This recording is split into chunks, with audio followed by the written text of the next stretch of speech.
اللہ نے فرمایا سورہ رحمان کے اندر فیہن قاصرات الطرف لم یطمثہن انس قبلہم ولا جان، جنت میں جو حوریں ہوں گی وہ نظروں کو جھکانے والی ہوں گی، اتنی پاکیزہ ہوگی، ان کو کسی انسان نے کبھی ہاتھ نہیں لگایا ہوگا، کسی جنات نے کبھی ان کو ہاتھ نہ لگایا ہوگا۔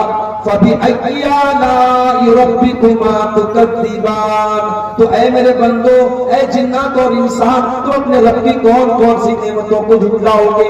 كَأَنَّهُنَّ الْيَاقُوتُ وَالْمَرْجَانُ، وہ جنت کی عورتیں اتنی سندر ہوگی، اتنی خوبصورت ہوگی، جیسے سمندر کے اندر سے نکلنے والا سیپ ہوتا ہے، جیسے سمندر کے اندر سے نکلنے والا موتی ہوتا ہے۔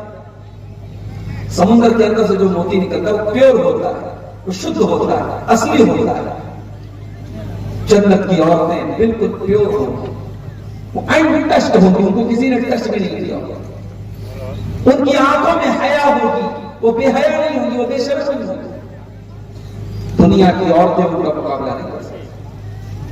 اللہ کے نبی فرماتے ہیں لو ان امرأة من اہل الجنت اطلعت الى اہل الارض، اگر جنت کی کوئی عورت دنیا کی طرف جھانک لے، صرف وہ دنیا کی طرف جھانک لے، لبلعت ما بینہما ریحا، تو زمین و آسمان کے بیچ میں اس کی خوشبو بھر جائے۔ صرف وہ جھانک لے، آنا تو بڑی دور کی بات ہے، اگر جنت کی عورت زمین کی طرف جھانک دے تو دنیا اس کی خوشبو سے بھر جائے۔ وَلَنَسِيفُهَا عَلَى رَأْسِهَا خَيْرٌ مِّنَ الدُّنْيَا وَمَا فِيهَا، اور جنت کی عورتوں کے سر کے اوپر جو دوپٹہ ہوگا، اللہ کے نبی فرماتے ہیں وہ دنیا کی ساری نعمتوں سے بہتر ہوگا۔ پتہ یہ بھی چلا کہ جنت کی عورتیں دوپٹہ پہنتی ہیں، اس کا مطلب یہ ہوا کہ دنیا میں جو عورت دوپٹہ پہن کر اوڑھتی ہے اور جو پردہ کرتی ہے وہ حقیقت میں جنت میں جانے والی عورت ہے، اس لیے کہ جنتی عورت کی پہچان یہ ہوتی ہے کہ اس کے سر پر دوپٹہ۔ دنیا میں آج کٹیہار میں آپ سے پوچھوں صاحب سب سے مہنگی زمین کہاں ہے؟ ہمارے اسحاق بھائی نے بتایا مولانا حاجی پور کا ایریا بڑا ترقی یافتہ ہے، آفیسرز کالونی بڑا پوش ایریا ہے کٹیہار کا، وہاں زمینیں بڑی مہنگی ملتی ہیں۔ دنیا میں ہم قیمتی سے قیمتی علاقہ جو ہوتا ہے اس کی اسی حساب سے ویلیو ہوتی ہے۔ ممبئی میں آپ باندرا میں چلے جائیں، اندھیری میں چلے جائیں، شاہ رخ خان کا بنگلہ ہے، امیتابھ بچن کا بنگلہ ہے، بھائی صاحب اربوں میں اس کی ویلیو ہے۔ کیوں؟ وہی اتنا بڑا بنگلہ آپ ممبئی کے کسی آؤٹر میں چلے جائیں اس کی وہ ویلیو نہیں ہے، جگہ کی ویلیو ہوتی ہے۔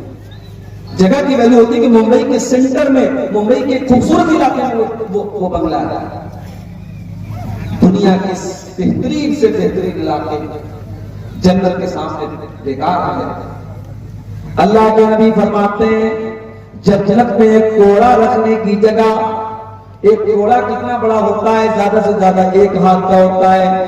ہم یہ کہہ سکتے ہیں جنت میں 1 اسکوائر فٹ ایریا، جنت میں 1 اسکوائر فٹ ایریا اللہ کے نبی فرماتے ہیں خیر من الدنیا وما فیہا، دنیا کی تمام نعمتوں سے بہتر ہے۔ دنیا میں بہترین سے بہترین علاقے جنت کے 1 اسکوائر فٹ ایریا کا مقابلہ نہیں کر سکتے۔ وہ لوگوں کتنے بڑے نادان ہیں، ہم کٹیہار کے پوش ایریا میں مکان بنانے کے لیے کتنی محنت کرتے ہیں، ہم دنیا میں زمین و جائیداد کے لیے کتنی محنت کرتے ہیں، اور جنت میں جانے کے لیے کوئی محنت نہیں کرتے، جنت کے لیے محنت۔ اسی لیے اللہ قرآن میں کہتا ہے وَسَارِعُوا إِلَىٰ مَغْفِرَةٍ مِّن رَّبِّكُمْ وَجَنَّةٍ عَرْضُهَا السَّمَاوَاتُ وَالْأَرْضُ أُعِدَّتْ لِلْمُتَّقِينَ، اے میرے بندو تم آپس میں ایک دوسرے سے آگے نکلنے کی کوشش کرو، تم محنت کرو، تم دوڑ دھوپ کرو اللہ کی جنت کو پانے کے لیے، جس جنت کی چوڑائی زمین و آسمان کے برابر ہے، اور جس جنت کو اللہ تعالیٰ نے متقی لوگوں کے لیے تیار کر کے رکھا ہے۔ دنیا میں عورتوں کے ساتھ بڑے مسائل ہیں، بہت ساری گندگیاں ان کے ساتھ بنی ہیں، جنت کی عورتیں ہر قسم کی گندگی سے پاک۔ دنیا میں ہم کھانا کھاتے ہیں تو ساتھ میں لیٹرین بھی کرتے ہیں، جنتیوں کو لیٹرین کی حاجت نہیں، کھانا کھایا انہوں نے، اس کے بعد پسینہ ہوا اور پسینے کے ذریعے ان کا کھانا ہضم ہو گیا، پھر دوبارہ بھوک لگے گی، ان کو جو چاہیے ان ان کے کھانے پینے کی ساری نعمتیں جنت کے اندر اویلیبل ہے. یہ ہے جنت میرے بھائی. کبھی انشاءاللہ اس پر ہم الگ سے بات کریں گے کہ جنت کی نعمتوں کا قرآن و سنت میں کیا ذکر کیا گیا. آج کا ہمارا ٹاپک یہ ہے وہ کون سی ایسی چیزیں ہیں جو جنت میں ہمیں لے کر کے جاتے ہیں. اور یہ بات نوٹ کر لیجیے, کامیابی یہ نہیں ہے کہ آپ لال بتی والی گاڑی پر گھومیں. کامیابی یہ نہیں ہے کہ بہار گورنمنٹ میں آپ کو منسٹر بنا دیا جائے, گاؤں کا پردھان بنا دیا جائے, ویدھان سبھا کا ودھایک بنا دیا جائے اور گاؤں میں سب سے زیادہ دولت آپ کے پاس ہو جائے. کامیابی یہ نہیں ہے میرے بھائی. کامیابی میرے رب کی نظر میں, کامیابی اللہ کی نظر میں کیا ہے؟ قرآن کا 3 پارہ کھولو, سورہ آل عمران کے اندر اللہ فرماتا ہے فَمَنْ زُحْزِحَ عَنِ النَّارِ وَأُدْخِلَ الْجَنَّةَ فَقَدْ فَازَ وَمَا الْحَيَاةُ الدُّنْيَا إِلَّا مَتَاعُ الْغُرُورِ. میرے بندو, حقیقت میں کامیاب تو وہ انسان ہے جس کو ہم نے جہنم سے بچا لیا اور جس کو جنت میں ڈال دیا. جو جنت میں چلا گیا وہی کامیاب ہے, اور جو دنیا کے چکر میں پڑا ہوا ہے وہ کان کھول کر کے سن لے وَمَا الْحَيَاةُ الدُّنْيَا إِلَّا مَتَاعُ الْغُرُورِ. دنیا کی زندگی تو دھوکہ ہے, دھوکہ. بڑا ناز تھا فرعون کو اپنی حکومت پر. فرعون یہ سمجھتا تھا حکومت کی کامیابی ہے, لیکن فرعون جو اپنی حکومت اور بادشاہت پر بہت غرور کرتا تھا, بہت ناز کرتا تھا, جو موسیٰ علیہ السلام کا مذاق اڑایا کرتا تھا, اللہ تعالیٰ نے اسی فرعون کو پانی میں ڈبا کر کے مار ڈالا. پانی میں ڈوب کر کے مر گیا, اور جب مرنے لگا تو فرعون کہتا ہے کہ میں اللہ کے اوپر ایمان لاتا ہوں, میں اس اللہ کے اوپر ایمان لاتا ہوں جس اللہ کے اوپر بنی اسرائیل ایمان لاتے ہیں. اللہ نے فرمایا آن وقد عصیت من قبل. اے فرعون, آج تک تو ہماری نافرمانی کرتا رہا, آج تک تو ہمارا مذاق اڑاتا رہا, اور آج اپنے سامنے قوم کو دیکھ کر کے تو ایمان لے آیا. فَالْيَوْمَ نُنَجِّيكَ بِبَدَنِكَ لِتَكُونَ لِمَنْ خَلْفَكَ آیَةً. اے فرعون, آج ہم تجھے اس پانی کے اندر موت کی نیند تو سنائیں گے, مگر اے فرعون ہم تیری ڈیڈ باڈی کو سلامت رکھیں گے, تیرے بدن کو سلامت رکھیں گے, تیری ڈیڈ باڈی کو آنے والی نسلوں کے لیے باقی رکھیں گے. آنے والی نسلیں دیکھیں گی دیکھو فرعون بہت بڑا بادشاہ تھا, مگر اللہ نے اس کا انجام کیا کیا. جب اس نے اللہ کی نافرمانی کی, جب اس نے اللہ کا مذاق اڑایا, اللہ نے اس کا انجام کیا کیا؟ تیری لاش دیکھ کر کے دنیا عبرت حاصل کرے گی.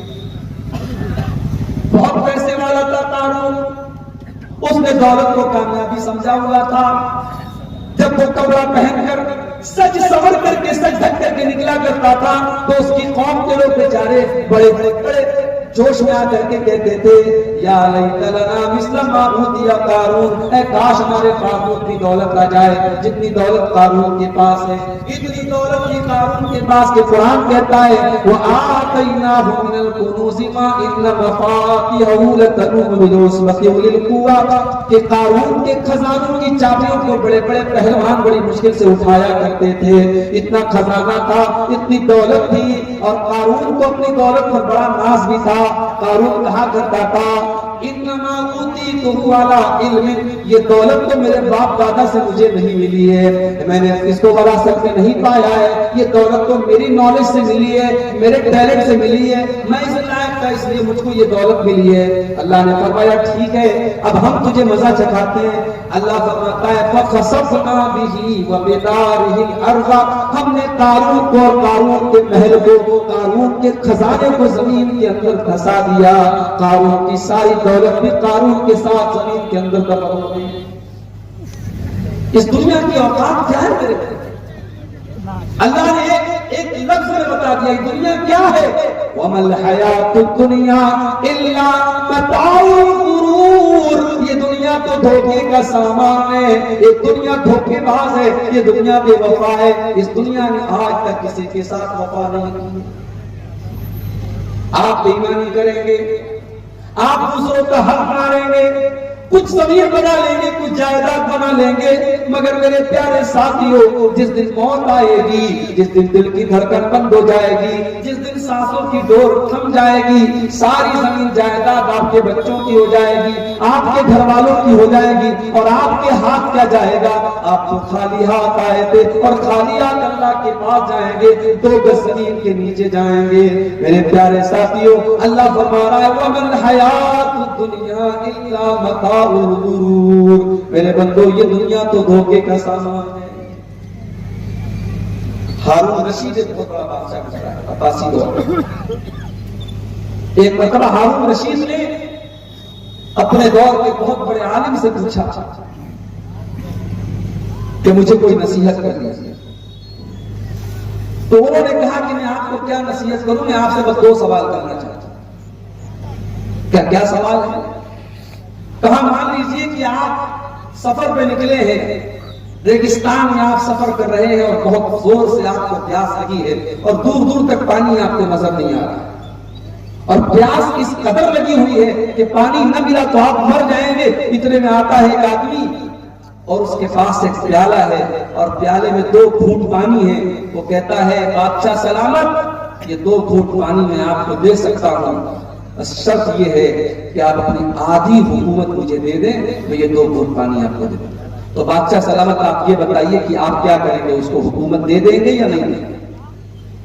بادشاہ نے کہا اگر ایسی بات ہے، اگر میری جان خطرے میں آ چکی ہے، میں اس قدر پیاسا ہوں کہ مجھے پانی نہ ملا تو میں مر جاؤں گا، تو جان سے بڑھ کے کیا ہے، میں آدھی حکومت دے کر کے وہ 2 گھونٹ پانی پی کر کے اپنی جان بچا لوں گا۔ پھر اس عالم نے کہا اچھا ایک بات بتائیے، کچھ اور آگے آپ پڑے، آپ نے پانی تو پی لیا، اب وہ پانی آپ کے بدن کے اندر اٹک گیا، آپ کو پیشاب لگ رہا ہے، پیشاب کی ضرورت محسوس ہو رہی ہے، مگر پیشاب کا راستہ بند ہو گیا ہے، پیشاب نکل ہی نہیں رہا ہے، آپ تڑپ رہے ہیں، آپ مچھلی کی طرح تڑپ رہے ہیں، لیکن پیشاب کا راستہ آپ کا رک چکا ہے، پیشاب آپ کا باہر نہیں نکل پا رہا ہے، آپ درد کے مارے بے چین ہیں۔ اتنے میں دوسرا آدمی آتا ہے اور وہ کہتا ہے بادشاہ سلامت، میں آپ کا پیشاب نکال سکتا ہوں، میں ایسی دوا دے سکتا ہوں، ایسا طریقہ بتا سکتا ہوں کہ آپ کی پیشاب نکل آئے گی اور آپ کو اس تکلیف سے نجات مل جائے گی، شرط یہ ہے کہ آپ اپنی آدھی حکومت مجھے دے دیں۔ تو آپ کیا کریں گے، اسے دے دیں گے آدھی حکومت؟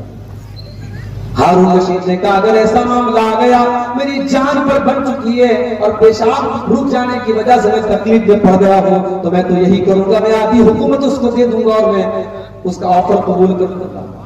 کہا ہے بادشاہ سلامت بس جس حکومت کی اوقات یہ ہے کہ پانی کے چند قطرے اور پیشاب کے چند قطروں سے زیادہ آپ کی حکومت کی ویلیو نہیں ہے، اے بادشاہ سلامت اس حکومت پر کبھی ناز نہ کرنا، اس حکومت پر کبھی غرور نہ کرنا، اس حکومت پر کبھی اترانا نہیں، کبھی تکبر نہ کرنا۔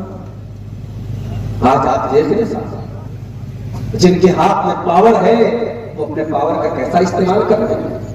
ورہا دندوری نے کہا تھا نا، جو آج صاحب مسند ہے کل نہیں ہوں گے، کرایہ دار ہے ذاتی مکان تھوڑی ہے، یہ کرسی اور اقتدار یہ کسی کی میراث نہیں ہے، آج کوئی ہے کل کوئی ہوگا۔ انسان کو اپنے پاور اور کرسی کا کبھی ناجائز فائدہ نہیں اٹھانا چاہیے۔ تو اللہ نے فرمایا کہ کامیابی تو یہ ہے کہ تمہیں جنت مل جائے اور تم جہنم سے بچا دیے جاؤ، اور دنیا کو کامیابی سمجھنے والوں کان کھول کر کے سن لو، وَمَا الْحَيَاةُ الدُّنْيَا إِلَّا مَتَاعُ الْغُرُورِ، دنیا کی زندگی تو دھوکے کا سامان ہے۔ اب آئیے ہم قرآن و سنت کی روشنی میں کچھ ایسی چیزوں کو دیکھتے ہیں جن کو اللہ کے نبی نے بتایا ہے کہ ہاں یہ چیزیں جنت میں لے کے جانے والی ہیں، مگر میں بڑے ادب سے کہنا چاہتا ہوں میرے بھائیوں، آپ رات کے 2:30 اور 3 بجے تقریر سن رہے ہیں، یہ ٹائم ایسا ہے کہ اللہ کی قبولیت کا ٹائم ہے۔ میرے بھائیوں اس دعا کے ساتھ آپ یہ تقریر سنیں کہ میں جو باتیں بیان کروں گا، جو اعمال بیان کروں گا جنت میں لے کے جانے والے، رب العالمین کہنے والوں والے کو اور سننے والوں کو سب کو عمل کی توفیق عطا فرمائے۔ ہم صرف کہیں نہ اور ہم صرف سنیں نہ بلکہ ہم اس پر عمل بھی کریں، اللہ ہم کو اس کی توفیق دے۔ تو آئیے ہم شروع کرتے ہیں۔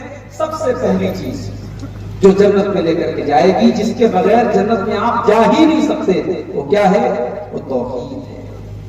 جب تک آپ توحید پر نہیں آ جائیں گے، ایک اللہ کی عبادت آپ نہیں کریں گے، ایک اللہ کے آگے آپ کا سر نہیں جھکے گا، اور ایک اللہ کی توحید کا اقرار آپ نہیں کریں گے، تب تک آپ جنت میں نہیں جا سکتے۔ اللہ کے نبی فرماتے ہیں من شہد اللہ الہ الا اللہ خالصا من قلبہ دخل الجنہ، جو دل کی گہرائی سے لا الہ الا اللہ کا اقرار کرے گا، جو دل سے لا الہ الا اللہ پڑھے گا، جو دل سے کلمہ توحید کا اقرار کرے گا، جو دل سے ہر طریقے کے شرک کو مٹا دے گا، دخل الجنہ، ایسا انسان جنت میں داخل ہوگا۔ مگر آپ کیا بولیں گے؟ ہمارے اور آپ کے بیچ میں ایسے لوگ بیٹھے ہیں جو نماز میں آتے ہیں تو کہتے ہیں ایاک نعبد و ایاک نستعین، اے اللہ ہم تیری ہی عبادت کرتے ہیں اور تجھ ہی سے مدد مانگتے ہیں۔ اور نماز کے باہر کشتی لڑنے جاتے ہیں پہلوان کے سامنے تو کہتے ہیں یا علی مشکل کشا، علی کو مشکل کشا بنا۔ اولاد چاہیے تو کسی بابا کے مزار پہ جا کے اولاد کا سوال کرتے ہیں، دولت چاہیے تو کسی کو غریب نواز کا لقب دے دیتے ہیں، مدد چاہیے تو کسی کو غوث اعظم کا لقب دے دیتے ہیں، کسی کو داتا بنا لیتے ہیں، کسی کو گنج بخش بنا لیتے ہیں۔ جو مقام اللہ کا ہے، جو درجہ اللہ کا ہے، اللہ کا ہے۔ اور اگر آپ کو یقین نہ آتا ہو، ہمارے یوپی میں بہت ساری مثالیں آپ کو مل جائے گی۔ بریلی میں قادر خانہ بھی مشہور ہے اور بریلی میں ایک درگاہ بھی ہے، آپ جائیں اور دیکھیں، اپنی نظروں سے اپنی آنکھوں سے دیکھیں کہ وہاں کیا ہو رہا ہے میرے بھائی۔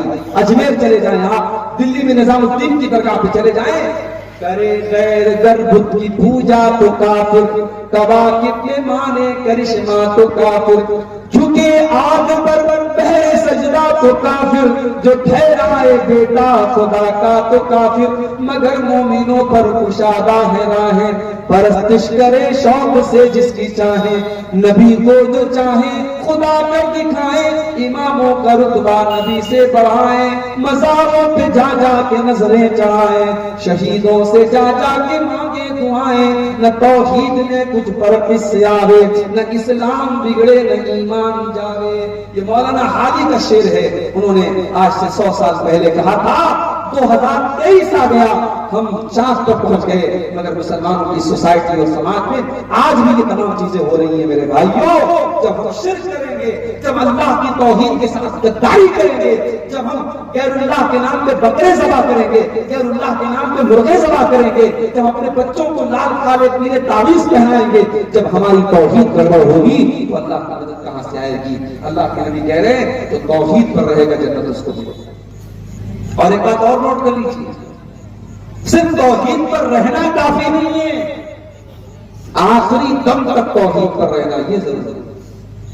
ساری زندگی انسان توحید پر رہا، مرنے کے پہلے اس نے شرک کر لیا اور جگہ توبہ کی، اس کا انتقال ہو گیا، اب اللہ تبارک و تعالیٰ کیا اس کی ساری زندگی بھر کی نیکیاں تو برباد ہو جائیں گی۔ اس لیے کہ اللہ قرآن میں کہتا ہے وَلَا تَمُوتُنَّ إِلَّا وَأَنْتُمْ مُسْلِمُونَ، اے مسلمانوں کان کھول کر کے سن لو، تمہیں موت آئے تو ایمان کی حالت میں آئے، تمہیں موت آئے تو توحید کی حالت میں آئے، مرتے تب تک تمہیں توحید کی عبادت کرنا ہے، ایمان پر خاتمہ ہونا ضروری ہے۔ اگر ایمان پر خاتمہ نہ ہوا، اگر شرک کے اوپر تمہارا خاتمہ ہوا تو تم برباد ہو جاؤ گے۔ آپ دیکھ لیں، ابو طالب کا نام سنا ہے آپ نے؟ بولو بھائی، سن رہے ہو یا سو گئے؟ ابو طالب کون تھے؟ نبی کے چچا تھے، نبی کو پالا تھا، نبی کا ڈیفنس کرتے تھے، نبی سے محبت کرتے تھے، سب تھا، ایمان نہیں لائے۔ ابو طالب کا آخری ٹائم آیا، اللہ کے پیارے نبی اپنے چچا کے پاس جاتے ہیں، بخاری کے الفاظ ہیں اور کہتے ہیں یا عمی قل لا الہ الا اللہ، اے چچا جان آپ کلمہ پڑھ لیجئے، آپ لا الہ الا اللہ پڑھ لیجئے، اے چچا جان میں گارنٹی دے رہا ہوں اگر آپ یہ کلمہ پڑھ کر کے دنیا سے جائیں گے، اے چچا میں اللہ تعالیٰ کے اس کلمے کے ذریعے آپ کے لیے بحث کروں گا۔ میرے چچا نے کلمہ پڑھا تھا، اے اللہ تو میرے چچا کو جنت میں ڈال دے، اے چچا بس آپ کلمہ پڑھ۔ اللہ کے نبی اپنے چچا کو کلمہ پڑھنے کے لیے پریشر ڈال رہے ہیں، آپ ان کے اوپر دباؤ ڈال رہے ہیں، اور وہیں پر ابو لہب بھی بیٹھا تھا، وہیں پر عبداللہ ابن امیہ بھی بیٹھا تھا، یہ دونوں گرو گھنٹال بھی بیٹھے تھے۔ ان دونوں نے کہا خبردار ابو طالب، اپنے باپ دادا کا طریقہ مت چھوڑنا، بڑا مشکل کام ہے۔ ابھی میرا پروگرام تھا اسی بہار میں ایک جگہ پڑتی ہے جہان آباد، جہان آباد کے آگے گاؤں ہے، گاؤں کا نام ہے ڈگری، بڑا پچھلا ہوا علاقہ ہے۔ پچھلے جمعہ کو میرا پروگرام گیا، وہاں بیچارے 2-4 لڑکے اہل حدیث، آپ کے علاقے میں 100% لوگ اہل حدیث ہیں، آپ اللہ کا شکر ادا کریں، ورنہ اسی ہندوستان میں نہیں اسی بہار میں کتنے ایسے گاؤں ہیں میرے بھائی جہاں 2 آدمی 4 آدمی اہل حدیث سے بیچارے، تو اگر کہیں سینے پر ہاتھ باندھے تو ان کو مارا جاتا ہے، کسی مسجد میں جا کر کے وہ آمین زور سے بولتے ان کو نکال دیا جاتا ہے، وہ بیچارے مجبور ہیں، ان کے بچے اپنے باپ کے اہل حدیث ہونے کے باوجود اور قرآن و حدیث پر چلنے والا ہونے کے باوجود ان کے بچے ماحول نہ ملنے کی وجہ سے اور سماج نہ ملنے کی وجہ سے بچے دوسرے راستے پر چلے جاتے ہیں۔ میرے بھائیوں، آپ کی برادری شیخ صاحباتی برادری میں آج الحمدللہ اگر 100% آپ قرآن و حدیث پر چلنے والے ہیں، بہت بڑی نعمت ہے، اس نعمت پر آپ اللہ کا جتنا شکر ادا کریں۔ وہ گاؤں وہاں 2-4 لوگ بیچارے ہیں اور باقی لوگ سب وہی پرانے باپ دادا کے ڈھرے پہ چلے آئے، محرم پر تعزیہ نکل رہا ہے، ربیع الاول میں جلوس نکل رہا ہے، مزاروں پر سجدہ بھی ہو رہا ہے، جہالت پھیلی ہوئی ہے۔ میں نے وہاں تقریر کی، تقریر کے بعد جب جانے لگا تو ایک آدمی آیا، بولا مولانا آپ کی بات بالکل صحیح ہے، آپ کی بات ساری باتیں بالکل صحیح ہیں، مگر ہم نے باپ دادا کو جو کرتے ہوئے دیکھا ہے اسے چھوڑنا بہت مشکل کام ہے۔ باپ دادا جو کرتے چلے آئے اس کام کو چھوڑنا آسان کام نہیں ہے میرے بھائیوں، اس کے لیے بڑی ہمت کی ضرورت ہے۔ اللہ کے نبی اپنے چچا کو سمجھا رہے ہیں اور ادھر سے وہ دونوں پریشر ڈال رہے ہیں کہ ابو طالب اپنے باپ دادا کا طریقہ مت چھوڑو۔ بخاری کے الفاظ ہیں، ابو طالب کا انتقال ہو گیا، ابو طالب کو موت آ گئی اور آخری ٹائم ابو طالب کی زبان پر یہی لفظ تھا، عبد المطلب، میں اپنے باپ عبد المطلب کے مذہب پر دنیا سے جا رہا ہوں۔ ابو طالب کلمہ نہیں پڑھ پائے، ابو طالب توحید کو قبول نہیں کر پائے، نتیجہ کیا نکلا؟ اللہ کے نبی فرماتے ہیں میرے چچا ابو طالب کو بھی جہنم میں ڈالا جائے گا۔ ہاں انہوں نے مجھے پالا تھا، میری مدد کی تھی، میرا ڈیفنس کیا تھا، ان کے عذاب میں کچھ ہلکا پن کیا جائے گا، ان کے عذاب میں کچھ کنسیشن کیا جائے گا، ان کے عذاب کو کچھ گھٹا دیا جائے گا، مگر جہنم میں میرے چچا کو بھی ڈالا جائے گا۔ میرے بھائیوں، پتہ یہ چلا کہ اللہ تعالیٰ کیا یہ نہیں دیکھا جائے گا آپ کا باپ کون تھا، آپ کا چاچا کون تھا، آپ کا بھتیجا کون تھا، اللہ تعالیٰ کے آپ کی توحید دیکھی جائے گی، اللہ تعالیٰ کے آپ کا ایمان دیکھا جائے گا۔ اسی لیے اللہ کے نبی فرماتے ہیں من بقا بھی عملہ لم یسرع بھی نسبہ، اگر کوئی انسان اپنے عمل میں پیچھے ہے اور نسب سے بہت آگے ہے، بہت اونچے خاندان کا ہے، اللہ کو اس سے کوئی مطلب نہیں ہے۔ آپ کا عمل کیسا ہے، آپ کا کردار کیسا ہے اور آپ کا عقیدہ کیسا ہے، اللہ کے یہ دیکھا جائے گا۔ تو پہلی چیز جو ہمیں جنت میں لے کے جانے والی ہے میرے بھائیوں وہ توحید ہے۔ اسی لیے اللہ کے نبی فرماتے ہیں من کان آخر کلامہ لا الہ الا اللہ دخل الجنہ، مرنے کے پہلے جو لا الہ الا اللہ کہتے گیا ہے، جو توحید پر دنیا سے گیا ہے، جو لا الہ الا اللہ پر دنیا سے گیا ہے، دخل الجنہ، وہ جنت میں داخل ہوگا۔ یہ پہلی چیز ہے۔ دوسری چیز جنت میں لے کر کے جانے والی دوسری چیز کیا ہے؟ حضرت ابو ہریرہ کہتے ہیں، ترمذی کی روایت ہے، حضرت ابو ہریرہ کہتے ہیں کہ اللہ کے رسول سے پوچھا گیا اے اللہ کے نبی ان اکثر ما يدخل الجنہ، سب سے زیادہ جنت میں کون سی چیز لے کر کے جائے گی؟ آپ نے فرمایا تقوی اللہ و حسن الخلق۔ آپ نے فرمایا 2 چیزیں سب سے زیادہ جنت میں لے کے جائیں گے، ایک اللہ کا تقوی اور ایک اچھے اخلاق۔ اور آج انہی دونوں چیزوں کی بڑی کمی ہے اور ہم اہل حدیثوں میں زیادہ کمی ہے۔ شیطان ہمارے عقیدے کو کمزور کرنے میں شیطان بہت مجبور ہے، شیطان ہمارے عقیدے کو تو نہیں خراب کر پا رہا ہے، شیطان نے ہمارے اخلاق کو خراب کر دیا اور شیطان نے ہمارے تقوی کو برباد کر دیا۔ آج 20 سال کے جوان کو لے لیں آپ اور 70 سال کے بوڑھے کو لے لیں، آج سوشل میڈیا کے اس دور میں، موبائل کے اس دور میں اور انٹرنیٹ کے اس دور میں اگر سب سے زیادہ کوئی چیز متاثر ہوئی ہے میرے بھائیوں تو وہ تقوی ہے۔ آج فیس بک پر آپ ماشاءاللہ دینداری کی باتیں کرتے ہیں، اچھی باتیں کرتے ہیں، آپ فیس بک پر آپ کوئی گندی باتیں نہیں شیئر کرتے ہیں، مگر آپ جب فیس بک چلانے لگتے ہیں، فیس بک پر وہ جو ویڈیوز آتے ہیں چھوٹے چھوٹے ریلز جن کو کہا جاتا ہے، اپنی آئی اب آپ دیکھنے لگے، اس میں گانا بجانا بھی آنے لگا، اس میں سیریل بھی آنے لگا، اس میں بےہودہ باتیں بھی آنے لگی، عالم بھی دیکھ رہا ہے، جاہل بھی دیکھ رہا ہے، 20 سال کا نوجوان بھی دیکھ رہا ہے، 70 سال کا بوڑھا بھی دیکھ رہا ہے۔ میرے بھائیوں، آج اگر سب سے زیادہ کسی چیز کی کمی ہے تو اللہ کے تقویٰ کی کمی ہے اور اللہ کے ڈر کی کمی ہے۔ آج اللہ کے نبی کی حدیث ہمیں بتا رہی ہے یہ دو چیزیں اپنے اندر ہم پیدا کر لیں، بہترین اخلاق اپنے اندر پیدا کر لیں اور تقویٰ پیدا کر لیں۔ اخلاق کا معاملہ بھی ہمارا بہت کمزور ہے۔ ہمیں سے بہت سارے لوگ ماشاءاللہ نمازی ہیں، چہرے پر داڑھی ہے، بہت دنیا کے اعتبار سے پرہیزگار ہیں، مگر جب بولتے ہیں، جب بات کرتے ہیں تو ایسا لگتا ہے جیسے پتھر مار رہے ہیں۔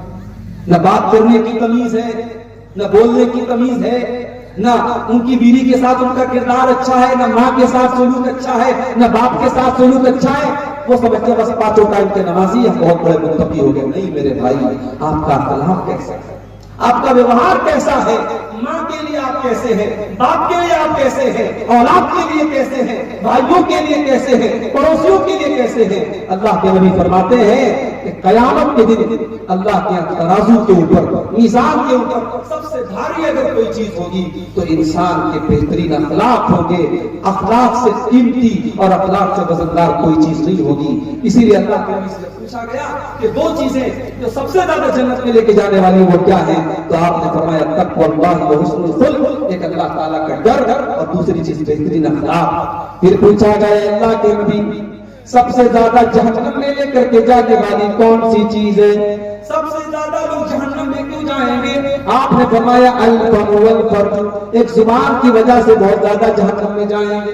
زبان سے جھوٹ بولیں گے، غیبت کریں گے، چغلی کریں گے، بہتان لگائیں گے، زبان کی وجہ سے جہنم میں زیادہ جائیں گے۔ والفرج، اور شرمگاہ کی وجہ سے بھی زیادہ جائیں گے۔ زنا کریں گے، بدکاری کریں گے، لواطت کریں گے۔ شرمگاہ سے متعلق جتنے گناہ ہے وہ گناہ بھی انسان کو جہنم میں لے کر کے جائیں گے۔